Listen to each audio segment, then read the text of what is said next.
नमस्कार. चॅनलमध्ये तुम्हा सर्वांचं स्वागत आहे. मी आबा गुरुजी. आत्ता मे महिन्याच्या कालावधीत बऱ्याच पालकांचा असा प्रश्न असतो मला, जेव्हा मुलं अभ्यास करतात, लक्ष देऊन अभ्यास करत नाहीत, नीट अभ्यास करत नाही. बऱ्याच मुलांचाही प्रश्न होता, की आबा आम्ही वाचतो, अभ्यास करतो, पण लक्षात राहत नाही. परीक्षेच्या वेळेला पेपर लिहायला बसलं तर सुचत नाही, वाचलेलं आठवत नाही. अशा या समस्या आहेत. त्याच्यावर काही उपाय आहे का? तर आहे. मी बऱ्याच जणांना तो दिला आणि त्याचा फायदाही झाला. आता ह्या माध्यमातून आणखीन ज्यांना काही अशा प्रकारच्या समस्या असतील पालकांना, मुलांच्या अभ्यासाबाबतीतल्या, स्मरणशक्तीच्या बाबतीतल्या, तर तो उपाय आज आपण काय आहे तो पाहूया. एक छोटासा उपाय आहे. तो रोज केला असता स्मरणशक्ती ही तीव्र होते आणि बुद्धी तीव्र होते. वाचलेलं सगळं लक्षात राहतं. परमहंस परिव्राजकाचार्य सद्गुरू वासुदेवानंद सरस्वती टिंबे स्वामी महाराज यांनी जे काही मंत्रसंहिता लिहिलेली आहे, जी काही मंत्रसंग्रह त्यांचे उपलब्ध आहे, वेगवेगळे मंत्र त्यांनी केले, त्यातला एक सरस्वती देवीचा मंत्र, नमस्ते शारदे देवी सरस्वती मतिप्रदे वसत्वम मम जीवाग्रे सर्व विद्या प्रदा भव, असा तो मंत्र आहे. तो जर का रोज नियमितपणे म्हटला तर त्याचा फायदा 100% होतो. आता मुलं अभ्यास करतात, पण या डिजिटल युगात त्या मुलांची एकाग्रता होणं शक्य नाहीये. ते अभ्यासाला पुस्तक घेऊन बसतात, पण 10 मिनिटांनी त्यांना कंटाळा येतो. तुम्ही विचारून बघा, की बाबा रे तू अभ्यास करायला बसतोस, पण तुला करावासा वाटतो का? तर 10 मिनिटांनी त्याला कंटाळा येईल, मित्र आठवतील, मोबाईलकडे लक्ष जाईल. तर त्याच्याकरता स्मरणशक्ती तीव्र असणं आणि फोकस हा अभ्यासावर असणं, एकाग्रता होणं मनाची, हे महत्वाचं आहे. तर सुरुवातीला ध्यान मुद्रा त्यांना 2 मिनिटं शांत चित्ताने करायला सांगायचे. म्हणजे असा ही झाली ज्ञानमुद्रा. तर ही ज्ञानमुद्रेत त्यांनी 2 मिनिटं बसायचं आहे किंवा हात जोडून शांतपणे मी जो मगाशी मंत्र सांगितला तो परत सांगतो मी.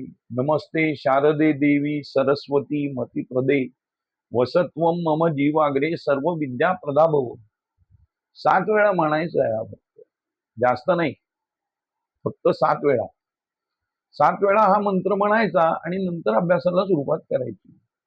पण तो म्हणण्यापूर्वी त्याचा अर्थ आपण समजून घेऊ. हे सरस्वती माते नमस्ते शारदे देवी असं म्हटलेलं आहे स्वामी महाराजांनी.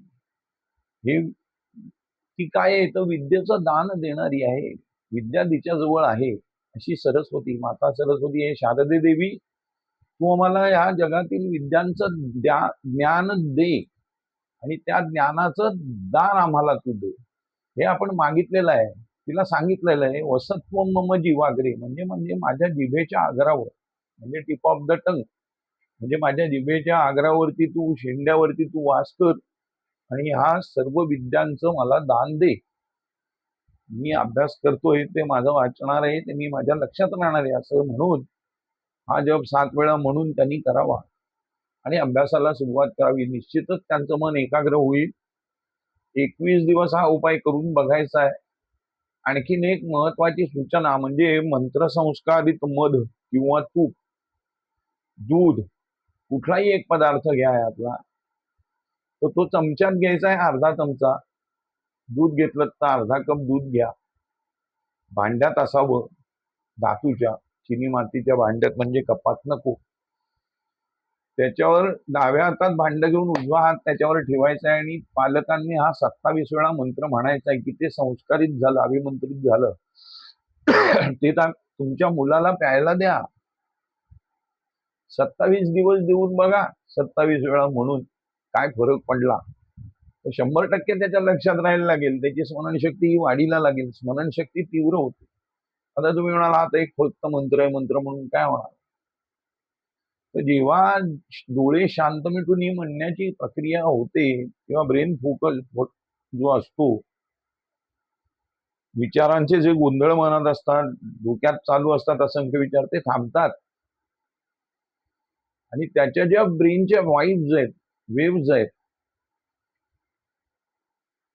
त्या वेव्हशी हे कनेक्ट होतात आपण उच्चारणा केलेली जी स्पंदन आहेत ती मेंदूच्या लहरींशी मॅच होतात आणि स्मरणशक्ती तीव्र होण्यास मदत होते. हे सायंटिफिक रिझन झालं. तर हे तुम्ही करा. विद्यार्थ्यांना भरपूर त्यांना अभ्यास करू दे. आता सुरुवात झाली शाळेला परत म्हणून हा व्हिडिओ केला. तुम्हीही याचा उपयोग करून घ्या. आणखीन दुसऱ्यांनाही सांगा. तुमचे अनुभव काय आहेत ते मला कॉमेंट्समध्ये सांगा. तुमच्या पाल्याविषयी तुम्हाला जर का आणखीन काही समस्या वाटत असेल, काही जर त्याला वेगळी समस्या भेडसावत असेल तर तुम्ही मला संपर्क करू शकता किंवा कॉमेंट बॉक्समध्ये प्रश्न विचारू शकता. मी तुमच्या शंकांचं समाधान करीन. धन्यवाद. श्री गुरुदेव दत्त.